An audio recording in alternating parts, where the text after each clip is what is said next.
Hello. Just before we jump into things, it's worth noting that I do a lot of explanation and comparisons in this video, which requires a lot of talking. If you're just looking for a solution to this map with no commentary that dives right in without any fiffing or faffing, I've got a link to the setup without my babbling over the top in the description. Ultimately, what I'm saying does have a purpose, and I think people are likely to learn and understand more in this version of the video, but I also appreciate that some people will have just typed Awakening Lunatic Mode Chapter 2 into Google and don't want to hear about my entire life story. So yeah, now is the time to click off and go to that other video if you want to do that. Felicitations, YouTube! It's been a while since we spoke, hasn't it? I've been working on some video projects of Vaike vs Robin, when someone on Reddit brought to my attention that there's not really a great consistent guide for Chapter 2 on Lunatic Mode. Sure, there's some great stuff by KTT for Lunatic Plus, and Topaz's 0% run is a good start as well, but there's nothing that you can aim for that just works all the time, where you can just copy it turn by turn and later adapt it to your own uses. Now, there are a couple of reasons for this. It's not just because Chapter 2 is hard, it's because early game Awakening Lunatic guides tend to suffer from two big issues. The first is that Robin is generally assumed to hog all of the XP, and they're an extremely variable unit, with growths at or around 50% in their best stats, so it becomes nearly impossible to fully account for every possible Robin. As a result of this, a number of guides will rely on hitting specific RNG-based defense or speed benchmarks, or end up massively undershooting what the player is able to do. The second is that Awakening has random elements to its AI. Not only are there random skills like Gamble and Zeal, which can change how enemy priority targeting works due to the increasing crit rates, but certain enemies will also choose to move in different directions on each reset with no rhyme or reason. They can even do this from saving and reloading the same save state. So, when I ended up with a clear for Team Vaike that can completely normalise the randomness from AI, as well as obviously not giving all the XP to Robin pretty much by definition, I figured why not kill two birds with one stone? You get a guide that people will find useful out onto the internet, while providing more evidence for Vaike being better than Robin. Before we get started, there are a number of prerequisites for beating the map in this way. They're all 100% consistent to get, and after we're done on this map, I'll show a similarly consistent clear of the prologue on Chapter 1 that sets you up for all of these, although note that this setup entirely forgoes training Robin in favour of training Vaike later. Anyway, to follow my Chapter 2, you will need the following. A Frederick with A-rank lances. This is important because it allows us to one-shot the speedy and scary mercenaries that are capable of one-rounding many of our units, with the Silver Lance and a Vaike pair. Note that you can forgo the Lance rank if your Frederick has at least 14 strength, which is +1 over base and fairly consistent to get given Frederick's good growth, but the Lance rank will always be a consistent option to fall back on if you have some bad luck leveling strength. As well as this, you want 2 or 3 vulneraries and Virian's Elixir to be on Frederick before the first turn of Chapter 2. Now the remaining items are not as important to clearing the map, but they still increase the consistency by a fair amount. The first one is a Frederick and Crom C support. This gives Frederick 10 extra avoid when the two are fighting away from the rest of your army, which lets him zero out some low % hit rates when fighting on terrain. And secondly, you'd ideally want a Frederick that's at least level 2 with 45 XP under his belt. This is because of a HP benchmark we need to hit for maximum consistency later on. He's always guaranteed to hit it at level 3 due to his growth being over 100%, and this is the minimum XP you need to hit it mid-map. Okay, that intro is more than long enough. Let's get to the chapter. Right, here we are on the map of Chapter 2 itself. What you're probably going to notice, by the way, is that there are like 9 guys charging our position, and I think a lot of people don't really know how to technically go for this, right? The good news is we have a mountain here that we can sort of hide behind. We do not need to, I think there's like a Lunatic Plus guide that recommends attacking this guy with Thunder on the mountain with Robin and Crom. Ooh, we're not going to do that. Yeah, this is way easier. This is way easier. We're just going to stick Frederick here. And what this is going to do is it's going to make the Merc suiciders on enemy phase. Even with base strength here, like I said, the Lance rank means that the Vaike pair-up will mean this guy will one-shot himself. Even with Patience, by the way, that's only active on enemy phase. So it'll be, well, it's only active on player phase. It's like this guy's enemy phase, if you think about it. So he won't activate, so he won't get that void boost. This guy here is going to go for stall once we put him in range. This guy and this guy, these are the two big points of RNG for this map. This is why this is not 100% consistent, it's like 95% consistent, because each of them has a 2% chance of spawning with Gamble and then proceeding to hit and crit Frederick and Stall respectively, and that will just kill them instantly. There are ways of playing around that. I just think for the sake of a turn by turn, making the map much longer for a 2% chance of something happening is just not worth any of our times. And also, basically, Awakening AI changes. So this guy, if he has Gamble, he will start prioritizing crit on your units, and that gets pretty weird in terms of how you adapt to stuff. It's quite hard to make something where if this guy has Gamble and he doesn't have Gamble, the same thing happens. But in this setup that I'm doing here, you can have Gamble, he can not have Gamble, the same thing will happen, which is why I've gone for the setup I have. Hopefully that makes sense. I haven't just vomited words at people. Yeah. Basically, just repeat what I'm doing and it'll be fine. Whoops, I did not mean to press the POV or your Frederick button. This soldier here, by the way, I forgot to explain that. I'll do that now. So basically, he can either go left or right at the start there. The reason we actually go to the specific tile rather than somewhere else on the map It's not just because we want to kill the Merc, because there are lots of tiles we could have done that from. It's also because, basically, this soldier, when he's up here, he can either go down here, or he can go across here. That's completely random. You can load a save state, he'll, like, do different things just randomly. And we really don't want him to be over here. It's kind of annoying if he is over here. We can, like, play around it. It's just, like, frustrating to deal with. So, by having Frederick stand in range, this guy always comes around this way. Yeah, anyway, turn 2. We're just going to have Muriel run over and parent to Crom. She does have the axe. We don't actually give it back to Vaike for a bit. Because we don't need to. In Lunatic Plus, there's a funny thing you can do where Vaike goes on the mountain, and so you know, if you want to set it up, the best place to do that is to give this axe to Sully here. But you know, we're not actually going to necessarily need to do anything with that because the Vaike goes mountaineering strategy is not actually that good. But it is funny though. Yeah, these attacks I'm going to take on this barb here. They are like 99% consistent in 2RN. So the chance of you missing them is incredibly low. The chance of you getting a dual strike is pretty reasonable as well. And there's basically 4 units that can attack this guy. And we only need to land 3 of the attacks. So Crom could always come in here, for example, and he could always take this attack here. He will survive the hit, and then Stahl could finish him off if, say, Varian or Muriel had missed. Luckily, we don't need to do that because everyone hit their attacks because we did not get the 1 in 1 bajillion scenario where everyone missed. Anyway. What's nice about this section, by the way, obviously I explained we have a nice big mountain here, but we also have these 2 forests. So what this means is if a unit is standing here, then there's actually no way that these enemies can get past, because these forests slow down units so much that if like someone's attacking Frederick from up here, actually getting around all these forests, it like takes forever, so we can safely hide all our units sort of in this section here, behind everything. So we're just going to have Frederick move down 1 here. We need to keep the Silver Lance equipped. The reason for that is that all of these enemies here, if they all hit Frederick, and Frederick is at base defense, he will die if he has the Bronze Sword equipped. Or if everyone hits Frederick and you have the Silver Lance, the way Weapon Triangle works is that he won't die. Of course, that's disregarding the gamble crit, but the chance of that happening is like lower than the chance of everything hitting him, if that makes sense. Yeah, we're going to get some one-shot this Merc here as well. Even if that guy crits, I believe you should still live as well, even if everything hits. But yeah, that's the like I say, once you take into account the chance of him spawning with gamble, which is around 40%, and the hitting crit rate, it's about 2% overall. I have got plus extra defense here, but like I said, this clear works for base defense spread as well. If you do manage to like find something, by the way, that like changes how this works, then just let me know. This should be like, I've tested this like loads and loads and loads of times, loads of runs, but this should be fine now in terms of working for absolutely everyone. If you're wondering about the HP benchmark I mentioned earlier, by the way, this is the turn where it matters. The reason for that is that basically, if we're about to jump onto the mountain here, if Frederick has base defense, we need him to guaranteed have 30 HP to survive this guy, and this guy, all hitting him. The chance of that is pretty low, but if everyone did hit him, he would need 30 HP to live that, because he'll live it on 1 health. He will 100% hit that, like I said, once you hit level 3, which is why I recommended that you do that, but yeah, that requires you to have a little bit extra XP on Fred, than most people would be used to.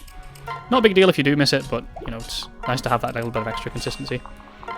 But yeah, everyone else is just going to run away here, and Fred can realistically solo the rest of these guys on the mountain here. Like I said, there is a very small chance this guy can hit and crit. It's so irrelevant that it basically doesn't matter. If you want to say that invalidates the run, then sure, Team I guess, I suppose. Yeah. I'd say this is still massively more consistent than get 16 speed or reset, which is a lot of this stuff for Robin. Which, like, to be fair, like, no hate to the people who made those guys, right? Like, it's it's still better than the current 0 that exists on the internet, isn't it? So, but yeah. So what I'm going to do here is if we like sort of imagine everything had hit us here, we'd be on 1 health, right? Hang on, sorry, I'm just going to skip this combo. If we imagine everything had hit us here, we'd be on 1 health. So just pop your next vuln if you still have one, with your bronze sword equipped. The reason is these guys will always do 5 damage to base level Fred, so you basically have to be hit like by this guy, and this guy as well. The chance of you basically what am I saying? I'm saying basically a lot. But what I'm also saying is that you'd have to be hit by like 3 27s in a row for this to kill you. Again, the chance of that is like in 2RN, 27 is like nothing. It's like less than 10% or something. Just, yeah. The chance of this mattering is incredibly low. And the nice thing about this, though, is it means we're going to finally get to train Vaike for a bit in this map. I will say, if your Frederick has, like, I think +2 strength for base, he will actually kill this second soldier here. So it's fine killing this barb is fine. So this soldier here that's about to walk onto the mountain, I believe, yeah, I shouldn't kill him. But if Frederick had had +2 strength over base, I'm sure you could see there. He would have actually killed him on that swing of the sword there, because we would have swung in twice with more damage. That's not a big deal if he does. It just means it's 30 less XP for Vaike. But seeing as he didn't kill everybody, we can get more XP for the Vaike here. Give him the axe, and then we are going to make the crit block formation, which I actually didn't talk about earlier with Stahl. But it's basically what we didn't do with Stahl. So basically, in Awakening, when you have different amounts of units next to you, you get different bonuses. So just having one unit next to you gives you hit +10. 2 units gives you a hit and avoid +10, so Vaike's getting hit and avoid +10 at the moment here. 3 units next to you, which is what I'm about to do with Robin, that gives you 10 crit void as well. So I explained that, I think, in the other video, like 3 years ago or whatever. Yeah, we're getting 10 crit avoid. That just means that these guys have 1% crit on Vaike normally, just because he has 4 luck, which is like 1 below what he needs to completely dodge crit from them. So this just completely zeroes out any crit chance, any chance of them anything going wrong here. Obviously, if you're wondering, by the way, the 4th thing you get is +10 crit, and that goes up with supports. So like once you have a C support with someone, you count as like 2 points basically. Just in case anyone's wondering how that works. But yeah, these hit rates technically aren't 100% from Vaike, but they're, well, like you have like a 1 in 20. Whoops! I just like killed my microphone. You have like a 1 in 20 chance of missing it, which is pretty low, and you have about 1, 2, 3, 4, 5, 85 million units that could theoretically like jump in and get the kill if Vaike missed, right? So it's not. I don't consider that a big deal if that happens. Here we're just going to have Vaike backstep by 1. Easiest way of betting this next guy, and just have Vaike backstep by 1. Heal him up, Alyssa. And I'm just going to stick someone else next to him again for that. I think this gives me the 10 crit actually. We can show that off. He'll have boosted crit rate here. There we go. He's got 5% crit because he's getting that 10 crit there. Yeah, I rule. Yeah, you do rule, Vaike. Right. We have a sparkly tile here, and basically, if you couldn't tell from my voice work here, this is like unscripted, but I have notes on my phone here. I have something here that says explain the sparkly tile meta. So we're gonna have to do that. Whoops! I just opened the Windows key and just completely blacked out my screen for a second. Anyway, yes. So a lot of people think just throw anyone into the sparkly tiles, or maybe don't grab them at all. You don't need to grab sparkly tiles at any point in Awakening to beat the game. You don't need to do them for the setup. You don't need to do them for Vaike being better than Robin, but they are really, really strong if you grab them with Frederick. Like, I think basically there's 4 things you can get when you walk onto a sparkle tile. The first thing is the thing you don't want to get. That's a relationship increase. If you walk a pair of units onto the tile, there is a chance they can get that. You don't want that because it doesn't matter. It's like basically support points in this game are pretty easy to build. Just have 2 good units fight with each other, and if you're like trying to build a weird support that like between like a healer and someone else, it's either it's very easy to do or it's impossible to do, and you should probably just not do it. But yeah, the support points tend to be pretty useless. By walking in an individual unit, you're guaranteeing one of the 3 other things. The first is weapon rank. Not super useful, but like it can be, like I guess if you like really messed up the setup for A-Lancers, which I'll show you. Like I way overshoot A-Lancers, but if you really, really mess that up, there's like 4 sparklies that Frederick can grab before this point. He might get A-Lancers there. The other things you can get, though, are the things you're wanting to put 1 unit in for. And that is the findable weapons. So that's why we want to put 1 unit in, because those are all really broken. Like I said, you don't need any of them. I hardly ever use them, but they're like you can get. There's a couple of bad ones. Like there's like the 1 meme weapons, right? But most of them are like the most broken thing you've ever seen. There's like a physic that's amend, and there's like a 1-2 range flyer effective axe or something. It's some crazy stuff you can get if you wanted to use that. So that's how you maximize your chance of getting that. And the other reason we're running Frederick in is that you get XP off them, right? And 10 to 30 XP. And basically it's static. So if Vaike goes in, he would get 10 to 30, or Frederick goes in, he gets 10 to 30 as well. So obviously XP is worth way more on a unit that earns less XP, if that makes sense. Yeah, so by the way, that also means that you should never put Robin into them, so there you go. Reason 1 million that Vaike is better than Robin. But yeah, it was a bit of a tangent there. Sorry, we'll actually clear the rest of the map now. So what you can actually do from this point, by the way, is you can just stick Frederick on this fort. He'll pretty much always be fine. Frederick can crom on this fort with a bronze sword, he'll wipe everything. Basically, 99 times out of 100 he'll be fine.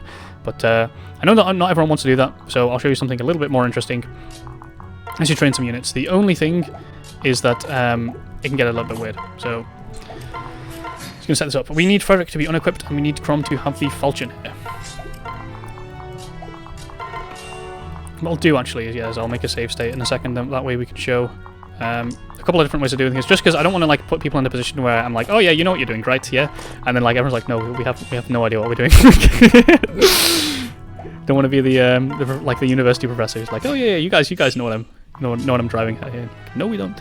Anyway, by the way, just give Frederick here to give. Actually, Sully needs her lance back. This will make sense, by the way, if you if you watch the chapter 1 stuff. You're like, why is Sully missing her lance? She doesn't need it for this clear, right? But I'm just gonna give it back to her. Unequip Frederick, and then yeah, have him pair into Crom here. By the way, if you traded Sully her lance back there, just like literally just copying all of her moves, you will need to unequip Fred again. When you trade with someone in Awakening, you re-equip all of your weapons, so just keep that in mind. But yeah, I'm going to give Crom my Elixir and Vulnerary here, just to keep safe on inventory space with Fred here. Yeah, what I'm going to do is, yeah, I guess I'll make a save state here. Yeah, then we're going to run to the river with the falchion equipped, then we're going to wait. You might like wonder, how is this a good idea? Like, surely this is like exposing Crom to like 8 attacks. Yeah, it's not. This guy can have 1% crit though if your Crom is at base, so, you know. There's a 1 in 100 chance, I guess, you could die here, or slightly less than that, because his hit rate's not 100%, is it? Yeah, so, there you go. But, yeah, because this tile's a water tile, Crom can only occupy 1 space here, so what this does is it baits enemies in a weird way here that makes them a little bit easier to take down. And I'll show you the super duper easy way of dealing with things now. That's that we just unequip Crom here, equip Frederick with the bronze sword. Wait, this guy's going to come into us. Just going to keep swording him. If you just want to be done with chapter 2, you do not care about my insane ramblings, stand on this fort. Everyone else is out of range, and you just keep pressing wait, and then you win. You will literally just win. What I'll do is I'll turn animations off after this turn so we can, like, you can see, like, this guy has like 0 hit. It's sort of like why the C support matters, right? It's making absolutely sure that Frederick won't die in this situation. Yeah, you can see that even if everything here hits, he's still fine. Everything that has a hit rate, I mean. I cleared out the inventory of Fred earlier, by the way, just so that when the Iron Lance and the Iron Sword drop, we don't have to like discard them for maximum space. Yeah, like I say, the support is 0 hit from the boss here as well, which is pretty nice. But yeah, you might be wondering, do I need my Frederick to double these things? It's pretty nice if your Frederick does double these things. If your Frederick does double some things, I can show you something in a second. But you can literally just sit here going vulnerary, vulnerary, vulnerary, and you'll be fine. So yeah, it's not a big deal. No, I said I was going to turn animations off. That was a lie, wasn't it? If you're on YouTube, I just guess just like, I mean, you can check that this works, right, and then just skip ahead a few minutes here. Oh my god, this Frederick is nuts. I was like setting this up so I could just play it through, but this is like, now I actually want to play the game with this Fred. This guy's insane. I think he's like, he's got defense on every level. This guy's absolutely insane. He's got like 13 or 12 speed. Absolutely cracked. My Crom's at like 10 speed as well, I think. But yeah. You can actually re-equip Crom here. I think I did re-equip Crom, yeah. Just make sure you get through the enemies a bit quicker. There is no suffering from success in this bit because, well, look at these enemies. Like, they're doing pitiful damage to Fred. Even base Fred, like, you're going to be absolutely fine. Yeah, nice hit rate, boss. Ah, yeah, I'll show you how to deal with the boss, actually. Right, animations can go off for a second here just while I clear off these last few. So even if you're doing the easiest clear, easiest clear, it's still worth to give the boss kill to somebody who is not named Frederick, right? So the way we set this up is that we are going to go onto this tile here. This is basically the way we can always zero this out. Make sure you're in full health. Just go stand on this tile here with the bronze sword. What this does is it baits this guy to go stand here, and then we can just bring Frederick around here. And we're going to go and attack the boss with the bronze sword. Unequip Crom when you do this, by the way. We don't want Crom dual striking randomly. This guy's at 0 hit, and now he's going to go and run to a forest. And then we can run out here, we can hit him from the forest. And this way, like, we're massively reducing the chance of him ever hitting us, right? So that's a really easy way of dueling this boss with Fred. But if you notice, aha, he is now low on health. Could we bring a unit over to get the kill? Yes, we could. And bring the Vaike himself over to get a kill. So what we're going to do is we're going to go to this fort here, and then we can run all the way over to the Vaike, and then we'll be fine. It's just one nice way of getting the boss kill over. Like I said, you can do it through Robin as well. Just, you know, Robin's always good as Vaike. Look at this unit, right? Look at this unit. Then look at this unit, right? This unit has, well, I can't show you the attack value, but like, basically, base Robin with the Thunder Tome has 1 more attack than base Donald with the Bronze Lance. So, you know, don't come here telling me that Robin's a good unit. Anyway. I'm going to crit block for Fred here again. We have 3 adjacent units here. This is going to, even if Skylance is like 4% hit or whatever on Fred, we're still going to be fine. But yes, now we can move in Vaike for the kill here. I guess I'll turn animations on for that. we are going to set up a place where basically Vaike's going to stand here and hit the boss to finish him off. So we need to make sure that if Vaike does miss, that the boss isn't going to crit and kill him. So we're going to have some units that will be adjacent to Vaike. So there you go. Then we're going to take Crom, because base Vaike does get doubled here. So we're going to take Crom so that we make sure that we don't die. And then Vaike can kill the boss here. Like I said, if you miss, just have Frederick just broadsword him. He'll have 100 hit. But we're not going to miss because we're based. There you go. And there you go, that's chapter 2. Or is it? No, it's chapter 2 for the easiest way of doing it. Oh my god, what an insane Vaike level. But I'll just show you. I guess I'll show you that the map ends, right? There's no enemies left. But what if there was even more ways of training Vaike? Aha. I just had to cut there because someone came into the room. Right, yes. What was I saying? Yes, there are more ways of training Vaike. We can set this up. You will need for this, by the way, Frederick with either 11 speed or higher, or Crom with 10 speed or higher. Like I say, if you don't have that, just do what I did before. But if you have this, and you also have a Frederick that doesn't have like 16 strength at this point, which if you do, like, congratulations, your Frederick is nuts. But yeah, you need to have 15 strength or lower at this point, and you also need to have 10 speed on Crom or 11 speed on Fred or higher. So we're going to do the same setup as before. We're going to walk into the moat here with Frederick unequipped. We are not going to get crit. And then we are going to have all the enemies running on us. Whee. Same idea as before, unequip Crom, and then Frederick is going to set up with the bronze sword. You may have noticed this. I think Mecha did this in his stream, because I showed him how to do it. That's right. Mecha learned from me, not the other way around, right? Yeah, totally. Anyway, this basically sets up this guy up. So if you go into the fort now, if you'll notice, oops, don't do that. If I turn anyone's rage on, this guy is actually going to attack on his own. He's on his lonesome. So if we pop Vaike onto this tile here, give him Sully, and then we'll set up the crit block as before, so we give him that 10 crit void to make sure he doesn't get critted by this guy if he has Gamble. And then we'll just put everyone else in a position where they can safely run away if they need to. So obviously Vaike's hit rate against this guy is not going to be 100%, so that's what I'm just playing around here. If Vaike did miss, everyone would have to run away. Like Vaike would have to go 1, 2, 3, 4, 5. Yeah, he has to stand here basically, and everyone else needs to run away. Lissa needs to stand behind him and heal. That is completely fine, because the chance of him missing is only around, like, I think it's around 8%, and you'd have to miss twice for things to get real bad. Even if that did happen, you have, like, again, you've got a bunch of units that can kill this guy.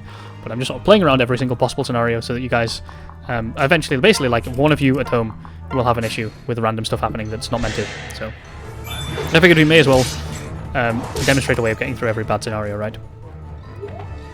Yeah.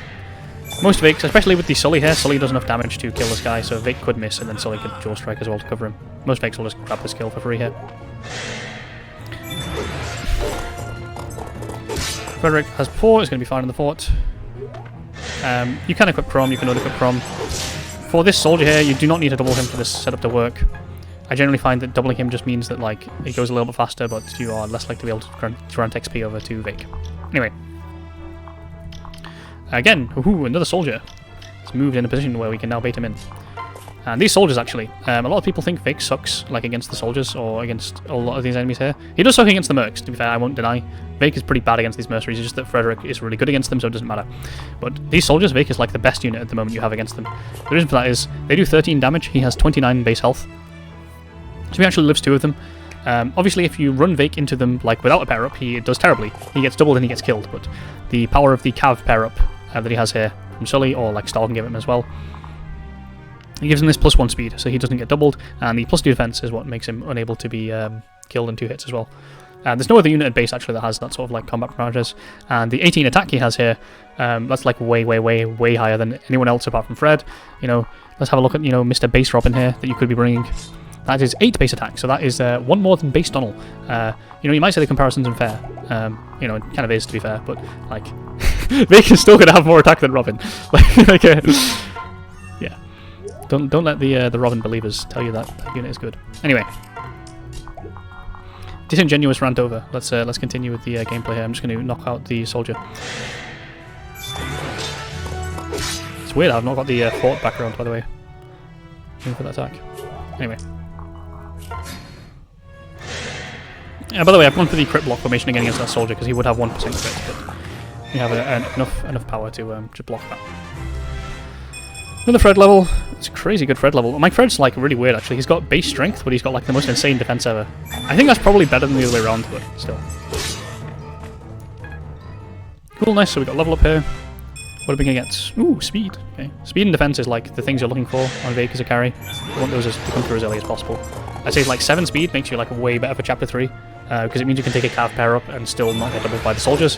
Whereas if he still is at base, he has to take like Sumia or Chrome. It doesn't really matter because the way you beat chapter 3 is Frederick kills everything anyway. So it doesn't like make a huge difference to the map. But if you like want to use Vaike in chapter 3, it is technically a little bit better to have speed. Anyway, this guy, as you probably will notice, Vaike cannot kill him in a single round of combat here. So we actually need a little bit of chip damage. Vaike is strong enough to basically kill everything after 2 combats and a small amount of chip damage, whether it be a dual strike or like a Virion or Muriel chipping. So that's something to keep in mind.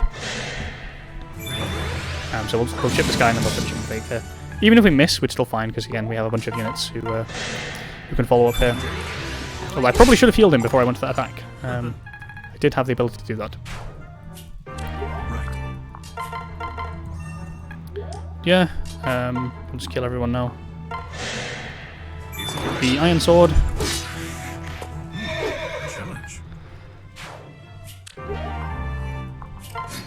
And then this bar will die as well. And then we can set up the boss kill for Vaike again. And I think this should get him level 5, or very close to it, I think. Pretty much. You can break the boss's weapon. If you like, on Lunatic Plus, if he spawns with Hawkeye, you can just sit here and break his weapon. You know, you don't need to do that, but I have done it before. But yeah, same idea as before. I'm gonna go to this tile. I had it last time. Like I had to re-record this bit earlier as well because I like went here. Maybe I'll be able to show you. The guy like moved to like a really weird spot. Yeah, he keeps doing this. So he keeps moving to like these random spots. It's fine. If he does that, we can just reset this by going back here again until he goes the way we want. You don't need to do this. I just think this like sort of makes things a little bit easier to set up if you're trying to like make sure that you do everything properly right. So yeah, he went here, and I was like, "Why are you going here? Just like, go in front of the fort." It doesn't, like I say, it doesn't make a really big difference, but if you're trying to do things with a maximum consistency, I guess it does matter. But there we go. He's moved to a tile that we can actually like meaningfully attack him from now. So we're just going to move behind him. We're just going to hit him with the bronze sword. Keep jumping between these 2 tiles, we'll be fine. The hit rate for him is very, very low indeed. There we go. So now he's moved back, so we can get him from the fort. But yeah, that's just something to keep in mind. If you're like from the other section before and you're like, hang on a second, that guy moved to a completely random spot. Yeah, you can just keep moving back and forth until it works. But yes, now we're in a position where Vaike himself can get another kill. 30, I think he will not level up to level 5, but he will get close to it. Looks of it. I could be wrong. I do not believe this boss gives 70 XP.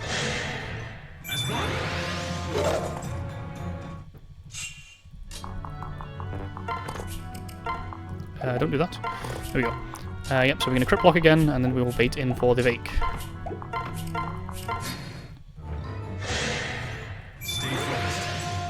Cool. And then we'll just have to make sure someone will be in range of Vaike. So we give that crit avoid, and then we shall take a Crom, so that we don't get doubled if we miss. And then we'll go for this.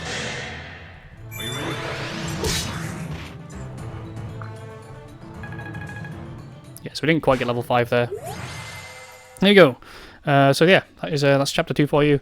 Hope I showed you enough things there. There might be... we might have time for one more little bit. Hiya. Post-production higher power here. I made a mistake. I'm actually supposed to show the prologue and chapter 1 clears here. I'll show this extra stuff here at the end of the video if you're interested. Okay, into the prologue we go. Right, here we are in the prologue. We're going to make a use of something that some people might know. It's basically Frederick can one-shot these mages, and he can one-shot the Myrmidons as well with the Silver Lance. So we're just going to go for a formation here that one-shots as many of them as possible with our Silver Lance over these first turns. The hit rates are all going to be pretty fine. The only ones that are slightly dodgy are the ones against the Barbarians here. They are like 95% into RN. You can afford to miss one, it's just missing 2 sort of makes things a bit awkward. You can go for more consistent clears, but for the sake of this video and for the sake of something easy that you can always follow along with, I think this is sort of as a turn by turn, this makes more sense to do. If you do get crit by one of these guys here, by that actually, you will live, even if one of those guys crits you.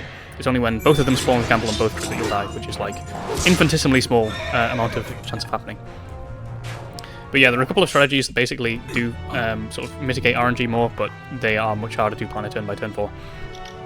Anyway, this is another instance of random AI. This mage, he can either be up here on this tile, I think, or this tile, or he'll be down here. But it doesn't really matter because we're going to go down to this tile here, which will always only be able to be attacked by this one barbarian here. Alright, so it's once again higher power from the future here. This is the first time and only time in the video I actually say something that is completely wrong. This random AI thing does actually make a pretty big difference to the start of this map. I figure like most people will be able to figure out how to deal with this anyway. But the barbarians do not always move in the same way as I thought they did here.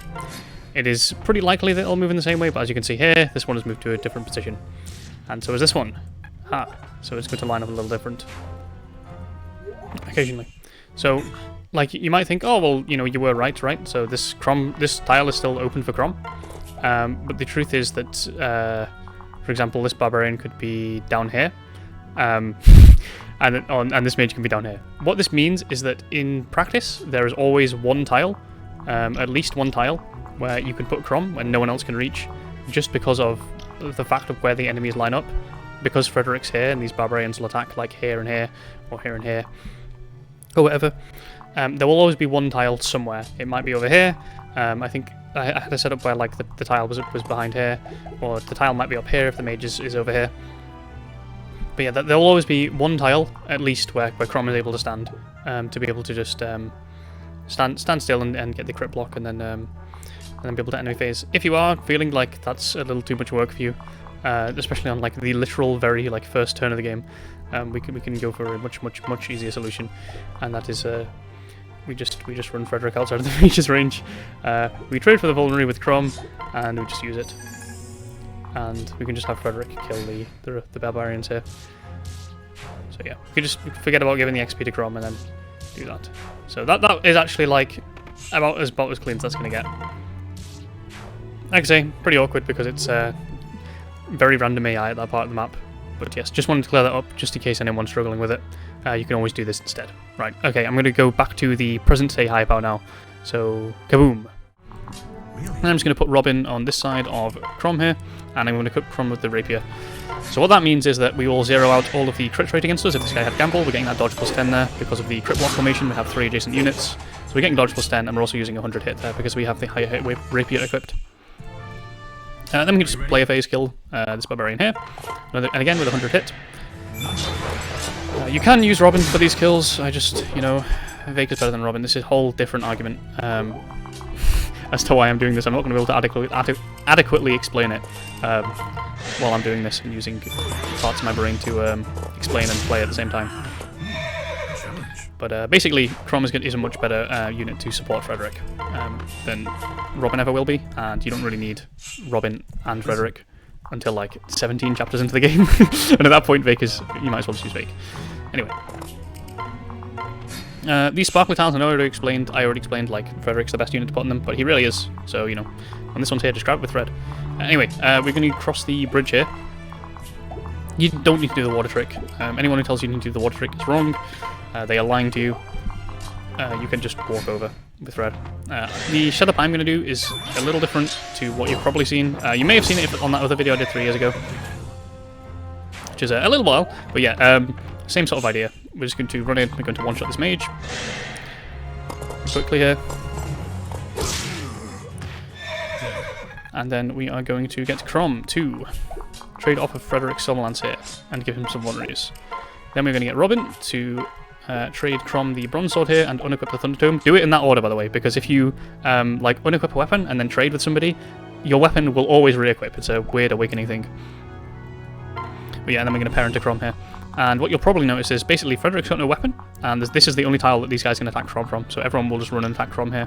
Once I put Lissa behind Crom, we'll get the crit block formation again, so we'll give that plus 10 dodge from having 3 adjacent units. I just make sure he's got the falchion equipped as well, so that he can't crit anything in front of him.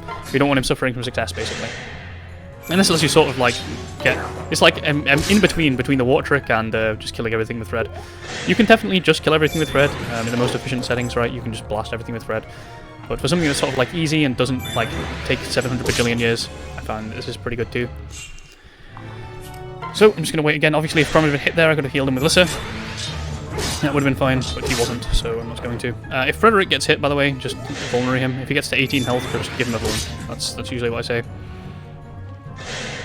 So I'll use one here at the end of this turn, just so that he doesn't die.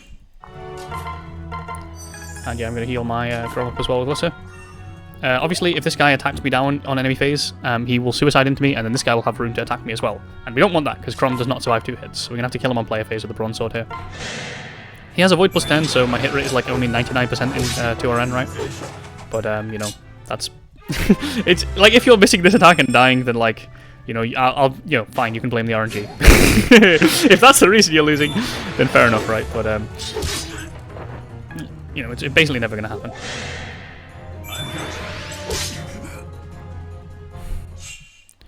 As again, we're just going to heal with Lissa here.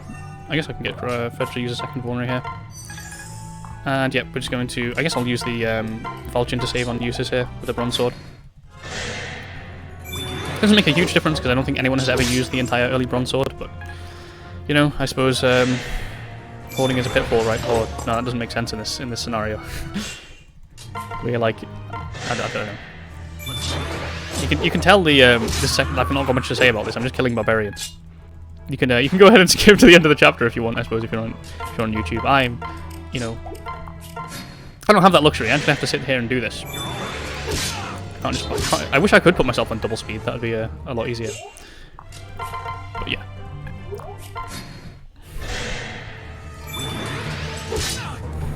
So I think if you do this with Robin, by the way, as opposed to doing it with Crom, I think Robin ends out as level 5, or roughly, or maybe level 6, as opposed to the Water Trick, which gets Robin to I think around 7 or 8.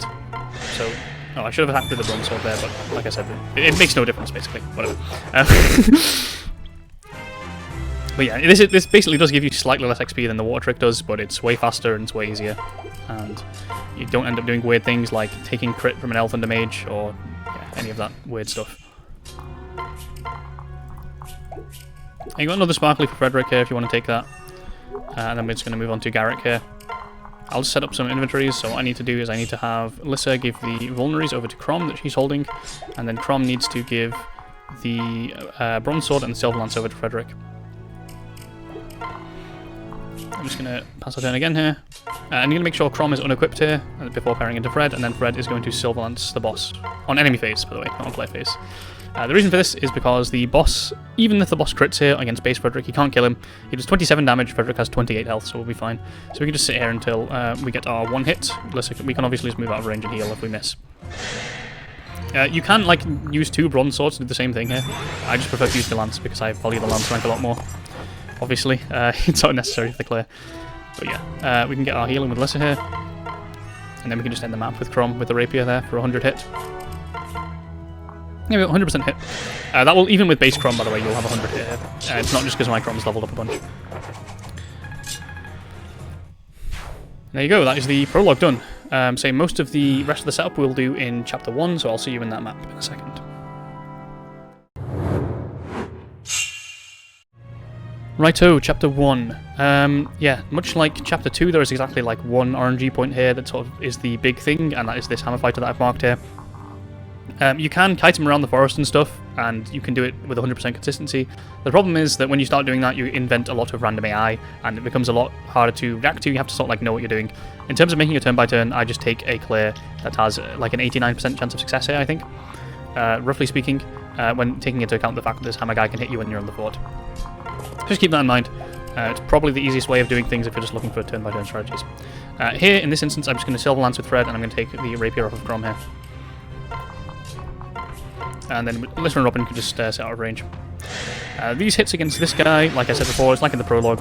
You can actually afford to miss like both of these hits and you're still fine. But you do need to hit, basically, we're going to hit him over 2 phases, that guy. So we need to hit 4 hits in 2 phases. The chance of missing all of them is just really low. But yeah, it's important that we unequip Crom because we're there, because we need to make sure that we don't kill the Merc. We want the Merc for Lance rank. I'm just going to skip very early here. But yeah. So now we're going to go to this tile here, and we're going to make sure that we re-equip Quam. This is pretty important. And then we're going to have Frederick sit here with the Silver Lance. Then we're going to have, to get the elixir from Viridian over, we're going to trade it over to Sully, and we're going to pair up into her. And then to build the Lance rank here without completely breaking the Silver Lance, I'm going to give Frederick the Bronze Lance and the elixir. We're still going to keep the Silver Lance equipped for the time being, just because for this turn we do need to one round some stuff with it. Just to make sure that this fort isn't going to be blocked next turn, we need to one round some enemies. But that's okay, because we're out of range of the Hammer Fighter here. The Hammer Fighter can't reach us, so we just need to make sure we have the Bronze Sword on his turn when he's closer by. But yeah, for now we can just sort of Bronze Sword everything. Like I say, we have 99 hit on this guy, again, with these sorts of very small hit rates. Crom's even got a chance to dual strike. I don't consider them to be big deals in terms of RNG. This hit rate alone is yeah. I spent like an hour doing the calculations of this hit rate, and I was like, hang on a second, this does not matter. I was even like doing the chance at which Frederick misses both of his lances, and then Crom comes in with like a crit from the rapier, and I was like, this is completely irrelevant to everybody. Like, no one is going to care. Anyway, yeah, now we can stand in this fort. This is a forced sparkly tile that Frederick has to take, so I guess if you're doing like a sparkly Lister run, then if you know, there's a chance you can get like XP or something here. It can sort of like ruin your run. Yeah, I guess cry about it, I suppose. But yeah, I'm going to take the Bronze Sword here, and then I'm just going to use our last form. I'm going to unequip Crom. You can keep yours equipped, it doesn't really make a huge difference. The nice thing about having unequipped Crom, though, is it gives you more potential Lance rank here. But if you left yours equipped this, it's not a big deal if you've done that by accident. Ooh, I got a ladle. That is a one-might axe for anyone who doesn't know. It's completely useless. So, Frederick will actually live all of these hits, by the way. Obviously not the hammer, but he'll live if everything else hits him. I think my Frederick gained extra defense there. I wasn't actually paying attention, to be honest. From here, it looks like my Frederick gained no strength, but he did gain an extra point of defense. But he will live without it, anyway. See, the nice thing about having... what am I saying? The nice thing about having Crom unequipped is that these guys, because I didn't gain that extra point of strength, I can kill them with the Bronze Lance for more Lance rank. Now, I way overshoot the amount of Lance rank you need. Like, you can... There's more than enough time here for you to get Lance rank versus everybody, even if you just sword kill all of these enemies, because you can always Lance rank against the boss and stuff. But I'm just setting up as much Lance rank as we can, so that we can make sure that everyone's always going to be able to hit it. So also, if these guys have HP 5, even if your Frederick does level up strength, then that's fine as well, because he won't kill them. But yeah, we do not need to kill this many enemies with the lance. You can just have the Merc, the Archer, and the boss alive, and you'll still have enough to lance everything. I'll show that by like deliberately going well over the top with lance rank here. This is a 100% hit. We're just going to knock out the Hammer Fighter here with the Bronze Lance.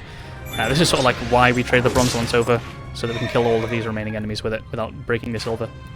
Just make sure everyone's out of range up here. Last thing we want is someone randomly being in range and dying.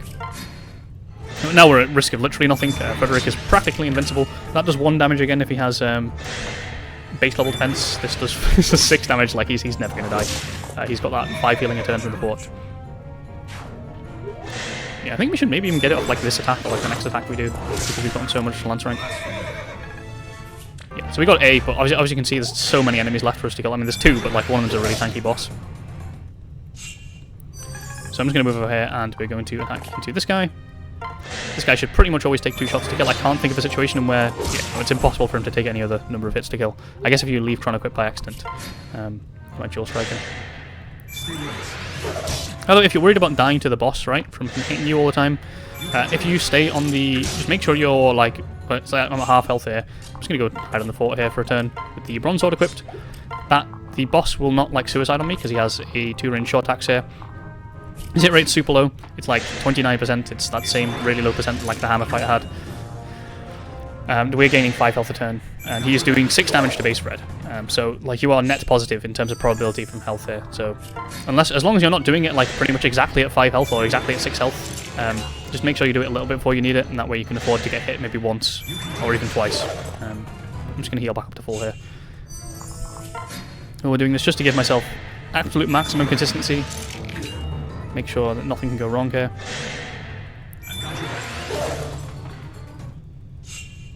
And then yeah, we can finish this guy for the Bronze Lance here. So obviously I don't need to do this because I've got tons and tons of Lance rank already, but I want to show you you've got plenty and plenty of attacks to get this in. If you're wondering, by the way, weapon rank in this game, it just goes up like if you're attacking, if you hit somebody in a combat, you always get 2 weapon XP. Doesn't matter if like you double, you're always going to get 2 weapon XP for that combat. Doesn't matter if you kill, you're always going to get 2 weapon XP for that combat. Apart from Frederick. Frederick gets 4 because he has the discipline skill here at the bottom. So yeah, just something to keep in mind. Yeah, you can see this Frederick will double because basically if you gain speed on your Frederick, he'll double the boss here. Like if you are super behind on Lance rank, I'm just going to put myself to full health here to demonstrate this. If you're like really behind in Lance rank and you need to get some off the boss, you can sort of like bait him around a bit to like basically take these forts so you can get as many hits against him as possible. You should be fine. Like realistically, even like taking 2 or 3 combats against the boss and killing him with red or whatever, you should be fine for Lance rank now, but I want to make absolutely sure everyone can get their Lance rank. But yeah, for example, if I move on to this tile here, this boss is now going to be, he'll like run to the fort and start healing. So what I'll do is I'll lance the boss with Fred here.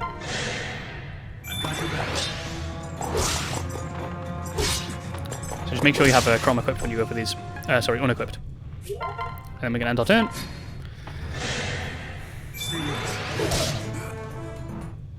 We're going to heal up. It's a bit of a tedious process. Like I said, you should not ever be really this far behind in Lance rank, but if something goes like disastrously wrong and you like bronze sworded 1 too many turns,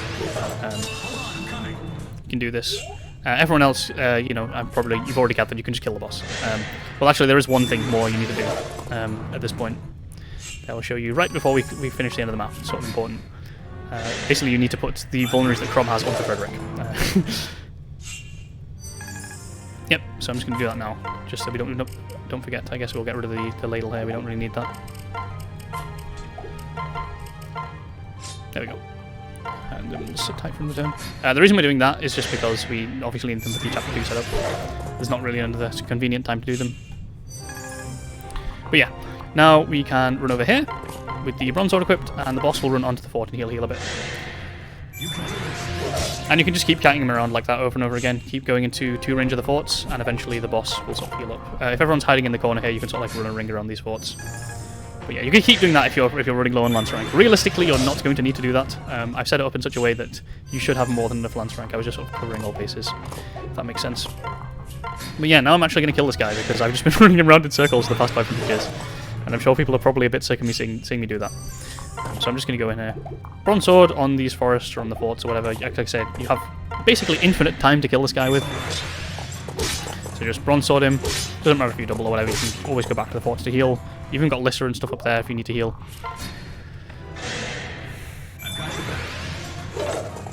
Now you can give this guy to Chrom. I always try to set him up for Chrom, see if my Chrom can finish him off.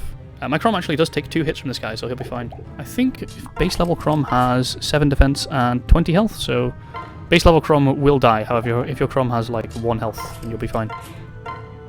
But this is optional, obviously. You do not need to kill this guy with Chrom. You can kill him with Fred as well. I'm just demonstrating this. Oh, my Fred's equipped. Okay, cool. Oh well. Now it looks like I'm a noob. This happens all the time when I make guides, by the way. I get like a Joe guard that I don't need, and it looks like I'm a noob. Oh, I am a noob, by the way. I gave that guy the fort. I wasn't supposed to. I think I should still have 100 hit. No, I don't. Okay, well, I'm bad at Fire Emblem, aren't I? Right, let's do this then. I think I should still kill him with Chrom, but I'm sure you get the idea. Just really drawing this out at this point. It's funny is like for Lunatic Plus, the most reliable way to get Chrom XP here is just to break this guy's weapon. So I spend like 60 turns in this map sometimes. You don't need to do it, but you know, it's fun. Anyway, that's Chapter 1 for you. This gives us all the prereqs we need to get into Lunatic Chapter 2 for the setup we did. So if we think, we've just traded 3 vulneraries to Chrom, so we've traded 3 vulneraries to Fred. We've given Fred A-rank lances, which is what he needs. He's got enough silver lance to be able to continue with the rest of the map. He's got enough XP to where he's going to level up and hit that HP benchmark, even if he's at base defense. And yeah, we've got that C support as well. I don't know if I mentioned that already. We have everything we need now, and that lets us take on Chapter 2. So yeah. Alright, now it's time for the bonus round, the cut content, the scenes that you never got to see from like 10 minutes ago. So yeah, you can view the rest of Chapter 2 now, where I'm just using Vaike for like 1 extra thing. Interesting stuff to look at here. And that's the very start of the map. I mentioned there was that silly thing you can do with Vaike. A couple of different weird setups you can do. Basically, it's not at all consistent, but it is fun. This is like sort of, if you were willing to like just try and train Vaike and you were like, oh, I'll reset a few times just to see what I can get out of this unit, you can do this. So same setup as before. You can do the same position. Like, it's... you would have to basically improvise, adapt, overcome, because stuff's going to start happening that's going to look a little weird, but, yeah. I'll demonstrate in a second here.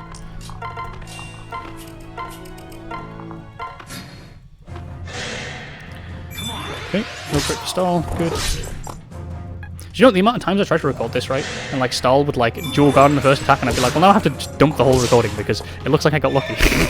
It's like the most annoying thing ever. It's sometimes like you'll get too lucky in Awakening, and you're like, damn, my recording now sucks. Like when you dual guard the hammer fighter in chapter 1 as well, it's like, super annoying.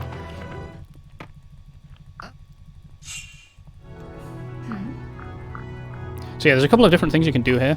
One of them, what you can do is you can just move down, same idea as before, use the vuln. Pass the axe off to Sully here, as we did before.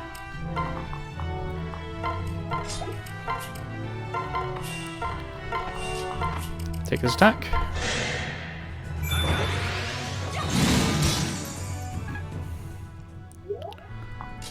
I was going to equip stall here. Take this attack. And yeah, this is where things get a little... I'm sure you can probably see what I'm about to do here. This is where things get a little weird.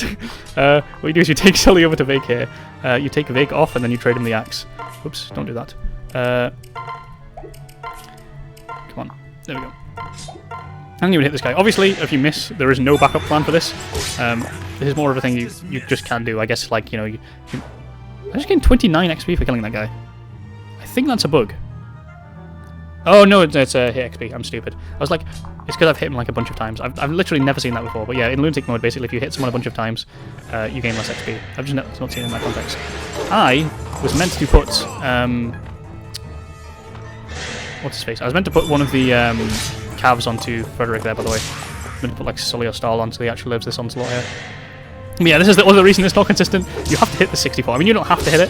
But if you don't hit it, basically you have to adapt to the fact there's a soldier on the mountain. Like I say, very silly setup. Not really something that I'd say you should seriously do. It's just something I thought was funny. You can try. But what's nice about this as well is it does set up Vaike up for like a load of kills. Like you can get like a really high level Vaike off the end of this map. It's just not really consistent. But yeah, for example, I think I can if I like run into the corner. 2, 3, 4, 5, 6. Yeah, so I put Vaike in the corner. And then he should be able to lift the soldier here and be able to take him on. I'll put, yeah, that's what I'll do. Yeah, Stahl should have been on Frederick though. That was the original plan. Yeah, Vaike just runs into the corner here. I probably should have brought a vuln, but whatever. He's so OP that he lives 2 attacks anyway, right? So it doesn't matter.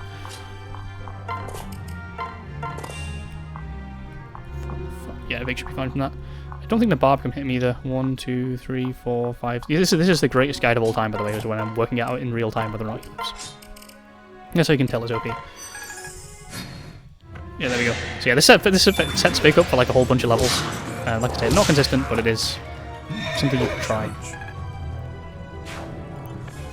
I would also show you that Lunatic Plus strategy that puts him on the mountain, but we'll be here for like a million years if I just showed you every stupid thing I learned how to do in Chapter 2 with Vaike. So I think after we're done sort of like leveling Vaike here, I'll end the video. You feel free to click off once you're done with that. By the way, if you want to see some stuff for like Chapter 3 and stuff, I don't think Chapter 3 is like that hard. I think it's just like kind of long. But if you want to see any future maps, just let me know and I can see what we can do for those as well. Those are pretty simple maps, in my opinion, with just running at them with Fred. Kind of like we did here. It's not as hard as everyone thinks, as long as you don't like make your entire strategy solo with Robin. As it turns out, Robin soloing is in fact not the best way to beat Awakening. Who would have thought? But yeah. I'm gonna have Fred kill this soldier, I think. So yeah, I normally would have a vuln here, but I do not have one, so this is gonna look a little weird. Yeah, I think I need to kill this guy.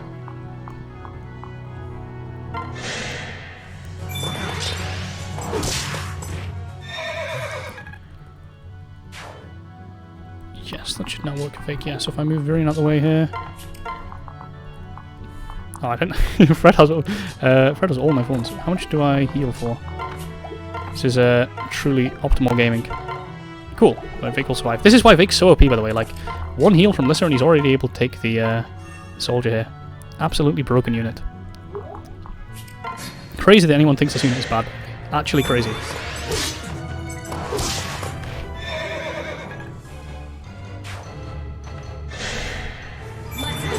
think I ended up like a roughly similar amount of kills, you know, because I had to silver lance that guy because I'd messed up my vulns. But in theory, you can get way more kills doing this way.